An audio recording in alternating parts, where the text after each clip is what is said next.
किसान भाइयों, आप सभी का स्वागत है। गन्ने की कोलख 14-201 प्रजाति में टिलरिंग बहुत अच्छी होती है और जो टिलर निकलते हैं काफ़ी स्वस्थ होते हैं। अगर इस वैरायटी की जर्मिनेशन की बात करें यानी जमाव भी बहुत अच्छा हो जाता है, बहुत जल्दी जमा होता है।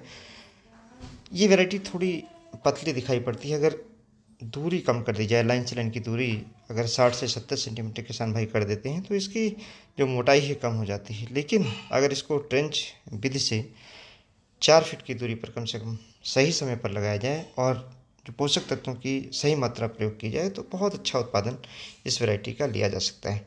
इस वैरायटी की खास बात यह है कि टिलरिंग ज़्यादा होती है, कीट यानी जो कीड़े हैं कम लगते हैं। अर्ली शूट बोरर आपको इस वैरायटी में जल्दी नहीं दिखाई पड़ेगा। टॉप बोरर भी कम लगता है। पोका बोइंग नहीं लगती है इस गन्ने की प्रजाति में। और अगर हम रेड रॉट की बात करें जो 238 के लिए काफ़ी नुकसानदेह है, वह भी इस वैरायटी में नहीं लगता, चूँकि रेड रॉट के प्रति ये रोधी वैरायटी है, रेजिस्टेंट वैरायटी है। अब खास बात क्या है कि टिलरिंग बहुत अच्छी होती है इस वैरायटी की, जमाव बहुत जल्दी होता है, लेकिन लंबाई कम होती है। लंबाई बढ़ाने के लिए एक तो सही समय पर इसकी बुआई करनी आवश्यक है और दूसरा जो पोषक तत्व हैं उनका प्रबंधन करना ज़रूरी है। जब भी आप गन्ने की बुआई करें, ख़ास तौर से कोलख 14-201 की, तो 1 एकड़ में 4 बैग सिंगल सुपर फास्फेट डाल दें या 70 किलोग्राम डीएपी डालें बुआई के समय, और म्यूरेट ऑफ पोटाश 40 किलोग्राम और यूरिया उसके साथ में 50 किलोग्राम डालें अगर सिंगल सुपर फास्फेट डाल रहे हैं, और अन्यथा की स्थिति में अगर डीएपी डालते हैं तो 25 किलोग्राम डालें। 11 कॉम्प्लेक्स डाल दें ताकि माइक्रोन्यूट्रिएंट्स की कमी अगर खेत में है तो वो ना रहे। सल्फ़र का अलग से प्रयोग करने की ज़रूरत नहीं अगर आपने सिंगल सुपर फास्फेट डाल रखा है।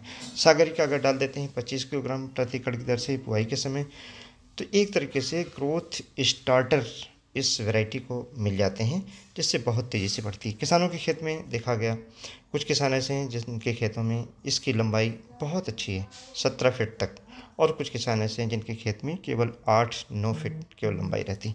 हमारी एक सलाह है किसान भाइयों को, इस वैरायटी को अगर इस समय भी लगा रहे हैं तब भी आप अच्छा उत्पादन ले सकते हैं। हमने स्वयं भी लगाया है। लेकिन हर 10 दिन बाद इस वैरायटी की सिंचाई करें और हर 10 दिन बाद आप यूरिया खाद का प्रयोग करें 10 किलोग्राम की दर से, और आखिरी में एक बार 0052 के 2% वाटर सॉल्युबल पोटास का घोल का स्प्रे कर दें। एक बात और ध्यान दें कि ट्राइकोडर्मा डालें। ट्राइकोडर्मा डालने से ये फ़ायदा है कि राइजोस्फीयर बढ़ता है, जो जड़ें हैं उनकी पोषण जो शोषण क्षमता है वो बढ़ती है, जिससे ऐसी वैरायटियाँ जो कम बढ़ती हैं उनमें लंबाई ली जा सकती है। वैरायटी की अगर बात करें, लंबाई अगर ठीक आप ले लेते हैं, मोटाई ठीक हो जाएगी। और साथ ही में एक बड़ा फ़ायदा है ये इस वैरायटी को लगाने से कि वैरायटी बिल्कुल पूरी तरीके से ठोस है, फ्लावरिंग नहीं होती है। काफ़ी दिनों तक खेत में आप इसको खड़ा रख सकते हैं, और इसकी जो राइटूनिंग है यानी जो पेड़ी है वह भी बहुत अच्छी ली जा सकती है।